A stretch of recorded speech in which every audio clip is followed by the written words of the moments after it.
En este episodio, exploraremos el mundo sin gravedad de los astronautas. ¿Cómo pueden comer, beber, ducharse, ir al baño, colocarse el traje o dormir dentro de un saco en condiciones de gravedad cero? La vida de los astronautas en órbita terrestre, los aspectos más divertidos y los más peligrosos, las técnicas para mantenerse en forma en las estaciones espaciales y el récord de permanencia en el cosmos. Hoy entraremos en el mágico mundo de la ausencia de gravedad, algo que en el pasado ningún hombre pudo experimentar y que ninguna civilización habría soñado poder llegar a realizar. La posibilidad de llegar a ser ligeros como una pluma, flotar en el aire y volar de un punto a otro gracias a un simple impulso. La ingravidez es debida a las condiciones especiales que se verifican durante un vuelo espacial. Aquí en la Tierra sabemos que es imposible de realizar, porque la fuerza de la gravedad forma parte de la naturaleza de las cosas. Cualquier objeto, si no se mantiene sujeto, cae inexorablemente al suelo. De hecho, la Tierra es como una especie de inmenso imán que lo atrae todo. No podemos eliminar esta fuerza, podemos contrarrestarla, podemos equilibrarla, tal como por ejemplo lo hace la libélula y también el helicóptero, que pueden permanecer suspendidos en el aire, pero utilizando mucha energía, precisamente la que nos permite equiparar las fuerzas. Nadie puede apagar el interruptor de la gravedad. Su influencia abarca cualquier lugar del universo, y es la fuerza que ha permitido agregar y mantener unidos a los cuerpos celestes en el espacio. Antes de ver cómo se puede vencer la gravedad, veamos un reportaje que nos muestra cómo opera esta fuerza en el universo, especialmente en los planetas de nuestro sistema solar, en los que la diversidad de masas provoca distintos tipos de gravedad muy diferentes entre sí. Veamos. La fuerza de la gravedad tiene la misma edad que el universo, pero el hombre conoce su existencia desde hace pocos siglos. Isaac Newton fue quien la descubrió en 1684. Se trata de una atracción que mantiene unidas las masas de materia y que se hace progresivamente más débil al aumentar la distancia entre estas masas. Es la fuerza que nos hace permanecer pegados al suelo y que mantiene unido el sistema solar, obligando a los planetas a orbitar alrededor del Sol. Cuando subimos a una báscula, la fuerza de gravedad de la Tierra atrae nuestro cuerpo y nos hace pesar. En la Luna, que tiene una masa más pequeña que la Tierra y en consecuencia una menor gravedad, pesaríamos mucho menos. Un hombre de 70 kilos no superaría los 12. Si fuéramos a los otros planetas del sistema solar, nos daríamos cuenta de que nuestro peso varía constantemente. En Mercurio, un astronauta de 70 kilos pesaría 26. En Venus, que tiene unas dimensiones similares a las de la Tierra, la balanza marcaría 57 kilos. Y en Marte no superaría los 27 kilos. Si el astronauta pudiera pesarse mientras vuela por la atmósfera de Júpiter, la balanza marcaría 178 kilos.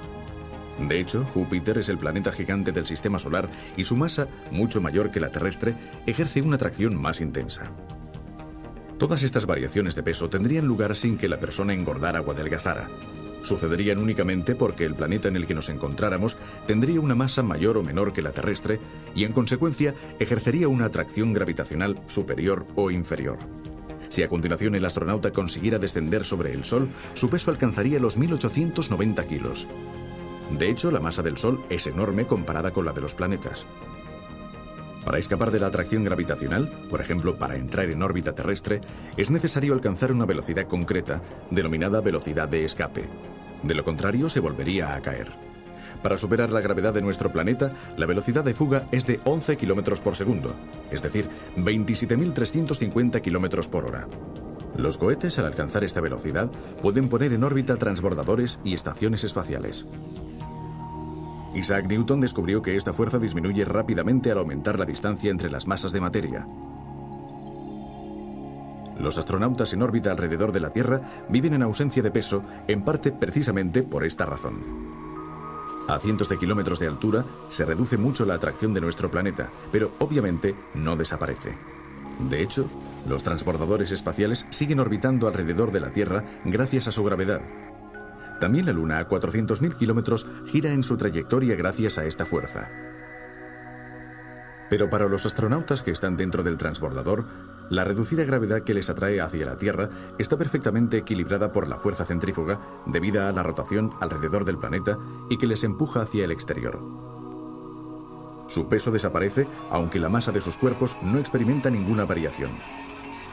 De esta forma pueden soltarse en el aire, volar de esta extraña manera y divertirse muchísimo, al menos eso es lo que parece. En realidad, la ingravidez provoca en algunos astronautas, especialmente al principio, náuseas y vértigos, precisamente porque les falta el punto de referencia al que estamos acostumbrados desde que nacemos.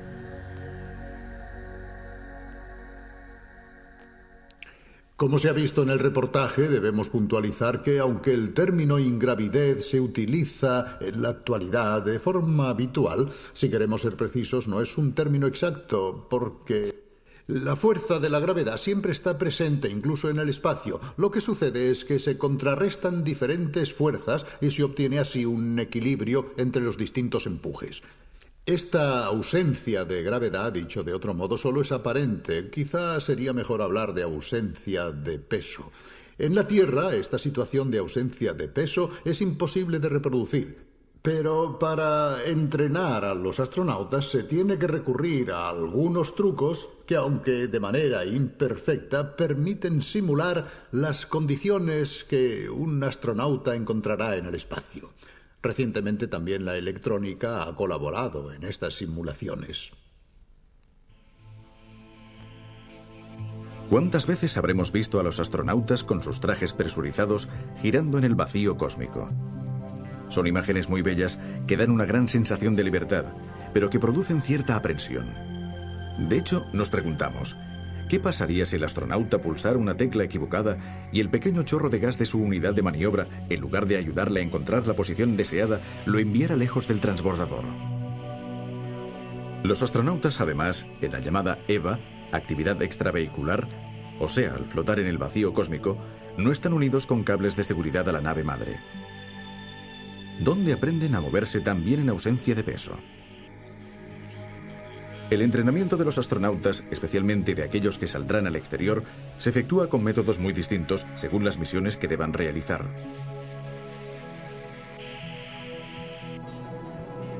Pero para todos, el primer contacto con la ingravidez tiene lugar en este avión, un KC-135, que desde una altura de 10.000 metros desciende en picado siguiendo una trayectoria parabólica, de forma que crea en el interior una gravedad cero artificial.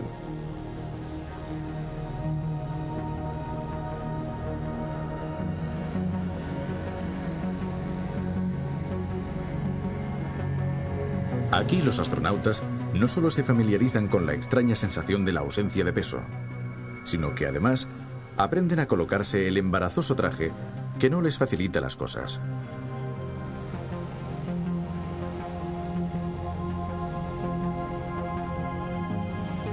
Naturalmente, el avión solo puede reproducir la gravedad cero durante escasas decenas de segundos. Para entrenamientos más prolongados, hasta hace algún tiempo solo existía una alternativa, la gran piscina. De esta manera, los astronautas pueden intentar y reintentar todas las operaciones que deberán desarrollar en el cosmos, como por ejemplo destornillar tuercas y pernos de un satélite para cambiar las piezas que no funcionan. En realidad, la piscina simula bastante bien la ausencia de gravedad, pero no a la perfección. Las piezas de metal, en lugar de permanecer suspendidas, caen al fondo, y al estar cabeza abajo, la sangre fluye a la cabeza, incluso en la piscina, cosa que en cambio no sucede en ausencia de gravedad. Son detalles que no permiten una perfecta reproducción de la gravedad cero. En los últimos tiempos, la NASA ha experimentado un sistema mucho más eficaz para simular la ingravidez: la realidad virtual. Aquí vemos la sesión de entrenamiento de dos astronautas en actividad extravehicular y del operador del brazo mecánico. ¿Cómo se puede simular la gravedad cero con la realidad virtual? El truco es muy sencillo. Se modifica a conveniencia la percepción visual mientras el cuerpo permanece sentado en una posición cómoda. De esta forma, el aspirante a astronauta podrá ver las cosas como si estuviera cabeza abajo, pero sin sentir el flujo de sangre en el cerebro. Podrá moverse a su gusto, girar en el vacío virtual creado por el ordenador, sin que su cuerpo pueda distinguir el arriba y el abajo, precisamente como en el cosmos. El entrenamiento mediante la realidad virtual ha resultado tan eficaz que en la actualidad más del 40% de la preparación para una misión se efectúa con esta técnica. Este sistema permite que cada astronauta tenga su propio punto de vista y pueda interactuar con el de los otros. En resumen, es un sistema de simulación muy complicado con el que los futuros astronautas se entrenan para mover satélites o sustituir aparatos maniobrando estos sencillos volantes de plástico. También realizan entrenamientos de vuelos en solitario por el cosmos con la unidad personal de maniobra. Obviamente, antes de aventurarse lejos del transbordador espacial, es mejor repetir la lección aprendida con la realidad virtual dentro de la bodega de carga del transbordador, como está haciendo este astronauta. Cuando empezó la aventura espacial existían muchos problemas, como por ejemplo cómo reaccionaría el organismo ante la ausencia de peso, qué le pasaría al corazón, al cerebro, al riego sanguíneo. Actualmente sabemos que enfrentarse al espacio ha llegado a ser una operación rutinaria. De los 108 minutos del primer vuelo de Yuri Gagarin se pasó a los 437 días de permanencia, que es precisamente el récord establecido por Víctor Polyakov a bordo de la Mir. Como se sabe, son los soviéticos quienes han ido batiendo su propio récord, por lo que nos ha parecido interesante desplazar a uno de nuestros enviados especiales para explorar una parte poco conocida de la astronáutica rusa. La cápsula Soyuz, que desde hace más de 20 años lleva de un lado a otro a los astronautas de las estaciones espaciales. Veamos. Estoy en el centro de preparación de cosmonautas. Y aquí, en esta enorme sala, se encuentran 3 simuladores de vuelo. Son prácticamente naves espaciales en cuyo interior se entrenan los cosmonautas. Son las famosas Soyuz, que desde hace 10 años llevan a los astronautas, como si de taxis se tratara, desde la Tierra hasta la estación orbital Mir, o sencillamente los ponen en órbita. Y aquí tenemos la posibilidad de ver cómo es el interior de una de estas Soyuz y sobre todo de poder comprender cómo es la vida de los cosmonautas. La Soyuz está compuesta por 2 partes. La parte inferior es, por así decirlo, el módulo de mando. En cambio, la parte superior es un módulo de descanso, ya que los astronautas a veces deben permanecer incluso 3 días en el interior de la nave. Entremos y veamos algunas sorpresas. Bueno, no es muy fácil entrar, pero ya estoy dentro. Lo primero que sorprende es la falta de espacio. Los astronautas están literalmente encajados en el habitáculo. Ya estoy. Estas cubetas son los asientos de los cosmonautas. Allí se sienta el científico que va a la estación orbital. Aquí el comandante. Y donde yo me encuentro, el ingeniero de vuelo. Se está muy estrecho. Me da la sensación que estoy en un asiento de un coche de Fórmula 1. También están estos protectores que se colocan sobre las rodillas. En la práctica sirven para fijar las rodillas con estas correas, porque al entrar en órbita, el cuerpo tiende a flotar y estos protectores lo mantienen fijo en el asiento. Esta es la radio, que funciona prácticamente como un walkie-talkie, así para hablar y así para desconectar. La nave cuenta solamente con 2 ventanillas, porque el piloto sabe por dónde va gracias a esta pantalla. Funciona en cierto modo como el periscopio de un submarino. Ve exactamente hacia dónde se dirige la cápsula. Para mover la cápsula se utilizan estos 2 mandos. ¿Veis estos 2 cilindros con pomos? Moviendo este mando, se hace girar la cápsula hacia la derecha o hacia la izquierda, mientras que moviendo este, se hace que vaya hacia arriba o hacia abajo. También es interesante este globo terráqueo situado dentro de este panel. Nos da exactamente la posición de la Soyuz en la órbita. Naturalmente, la permanencia dentro de esta cápsula es de pocas horas, para ir hacia la estación orbital y quizá volver hacia la Tierra, porque normalmente, cuando la nave está en órbita, la tripulación se traslada arriba, donde el espacio, como veréis, es mayor. Aquí solo se quedan el piloto o el comandante, o se establecen turnos. Por eso ahora iremos a ver cómo es la zona de arriba.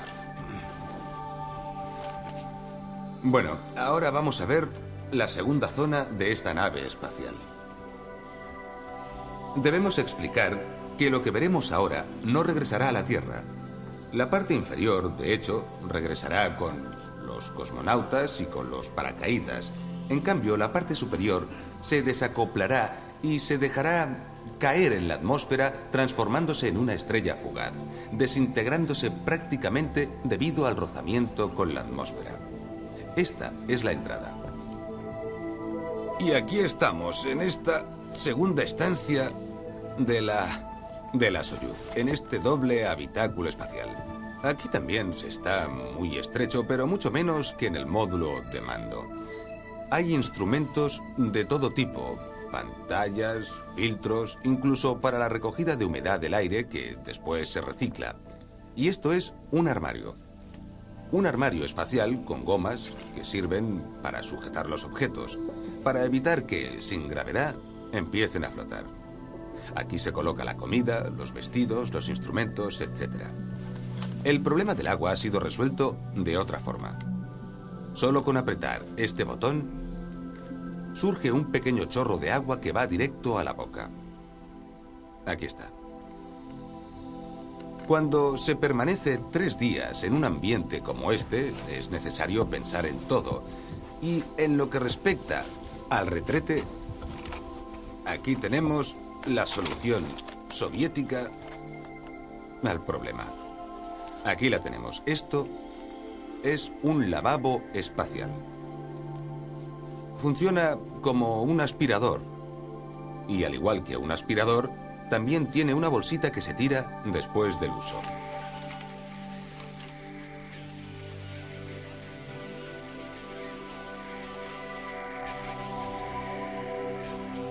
Vivir en el espacio en condiciones de ingravidez constituye una experiencia muy curiosa para el hombre, porque en esa situación cambia por completo la forma de moverse. Y no solo eso, sino también la de dormir, de comer e incluso la de ir al lavabo.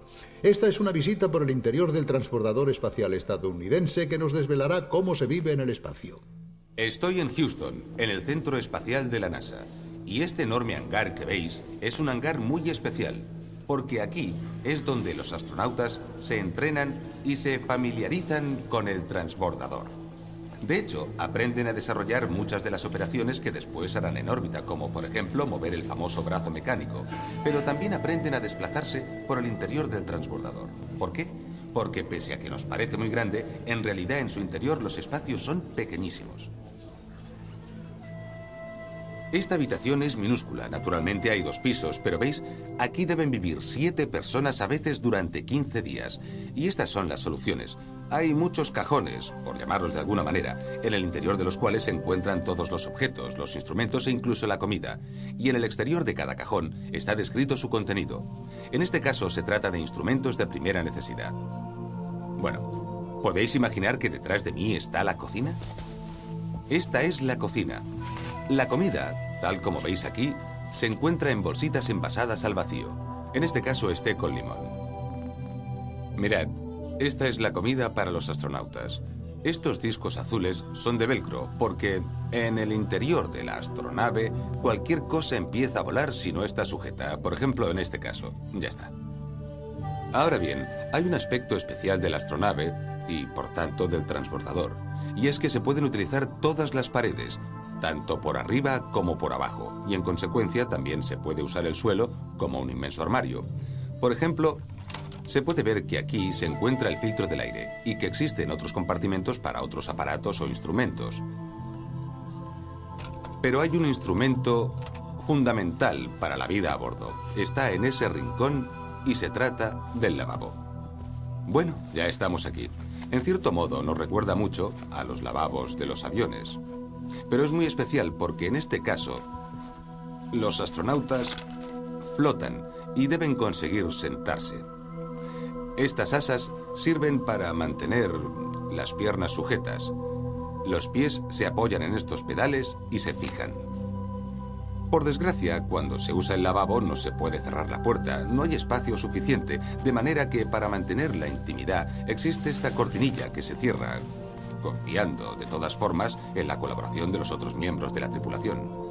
En cambio, para dormir, el sistema es diferente. Basta con unos sacos de dormir ligeramente fijados a la pared. Aquí están. Como veis, son camas dispuestas verticalmente. El astronauta se introduce en el saco de dormir y apoya la cabeza en este cojín. Para mantener la cabeza inmóvil se utiliza esta especie de venda que se pasa por encima de la frente para mantener precisamente la cabeza fijada. En cambio, las manos permanecerán libres y empezarán a flotar dentro de la cabina. Naturalmente, en otros casos, los astronautas utilizan auténticos nichos y se encierran en su interior para tener un poco de intimidad y oscuridad. Esto sucede en los vuelos en los que hay varios grupos de astronautas que deben alternarse.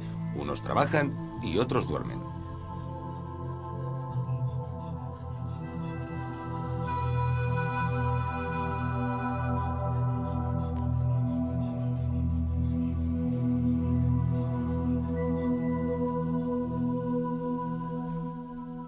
Pero ¿cómo viven los astronautas esta experiencia vital totalmente antinatural que no está prevista en la evolución biológica? Como es obvio, las sensaciones son muy diferentes y personales según cómo reaccione el cuerpo de cada uno. Algunos astronautas, por ejemplo, tienen continuos mareos, pero otros, en cambio, experimentan sensaciones inolvidables. Escuchemos esta experiencia.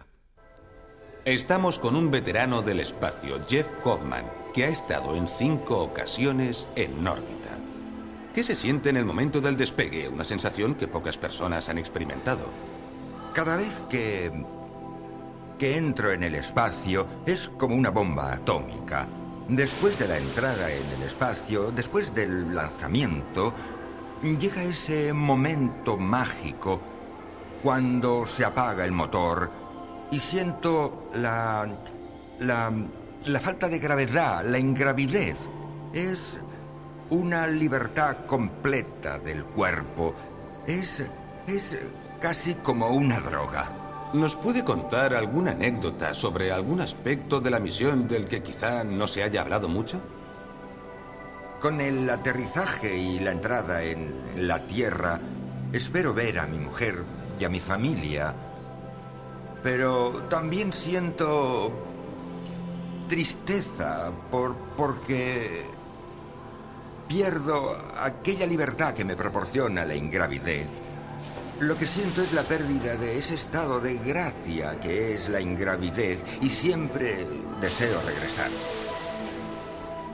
Pero hay otros aspectos de la vida en ausencia de peso que habitualmente no se conocen. Son los experimentos que permite realizar esta situación excepcional. A bordo, en realidad, los astronautas no se limitan a llevar a cabo el trabajo como pilotos o mecánicos. Hay una serie de experimentos dispuestos para cada misión.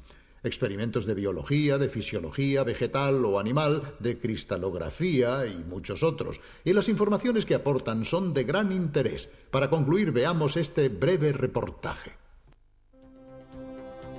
¿Qué hacen los astronautas durante los largos días que pasan en órbita alrededor de la Tierra, además de lanzar satélites, fotografiar nuestro planeta o dar paseos espaciales?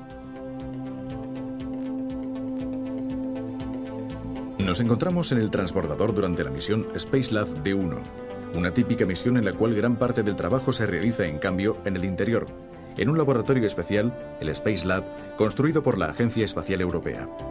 Dentro del laboratorio los turnos son agotadores, de hasta 15 horas al día, y las investigaciones y los experimentos son muy numerosos. Estos son algunos ejemplos. Este es un mecanismo que sirve para valorar las diversas reacciones del cuerpo humano ante imprevistas aceleraciones en una cierta dirección y en condiciones de ingravidez. Precisamente, muchas investigaciones se refieren al cuerpo. Aquí se mide la tensión junto con otros parámetros de la circulación sanguínea. En cambio, este examen ocular estudia si la ingravidez hace variar la tensión en el interior del ojo. Otras reacciones del ojo se estudian con una rueda giratoria. Este sencillísimo experimento nos demuestra, en cambio, cómo en gravedad cero la noción de arriba y abajo es relativa. El astronauta vendado debe indicar dónde es arriba y dónde abajo. Después de unas pocas rotaciones, responde al azar. Nos hemos trasladado al sector tecnológico. Lo que vemos son líquidos en varias concentraciones que se mezclan para saber cómo tiene lugar este fenómeno en ausencia de peso.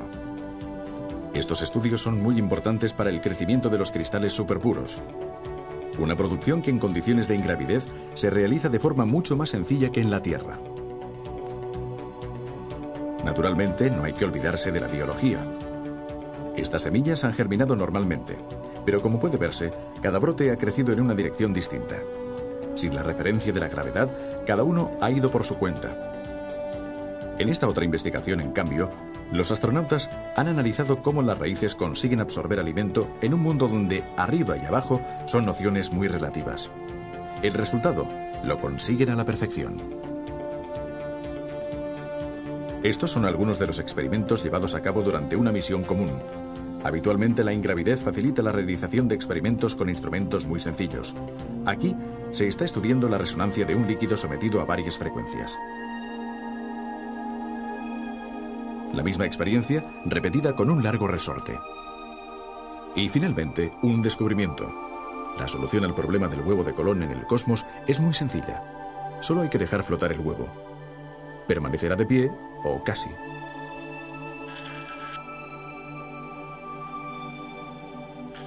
En el futuro, el espacio se convertirá sin duda en el lugar donde se podrán llevar a cabo trabajos muy especiales, no solo gracias a la ausencia de gravedad, sino también al vacío casi absoluto que existe a esas alturas y a las bajísimas temperaturas obtenidas gracias al frío cósmico.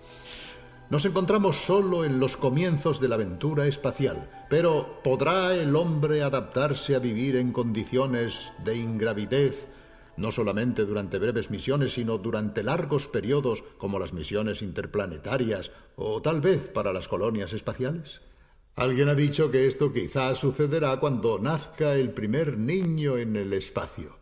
Bien, permitidme decir que si esto llega a suceder, no envidio a ese niño. Pienso que nosotros hemos sido creados durante millones de años para vivir aquí en la Tierra. Y que si deseamos ir al espacio, quizá debamos interesarnos en adoptar otra solución un poco más costosa, pero más cercana a nuestra naturaleza, que es la de construir estaciones espaciales con gravedad artificial. Tendremos la oportunidad de hablar de este tema en otro capítulo. Por el momento, hasta pronto, hasta la vista.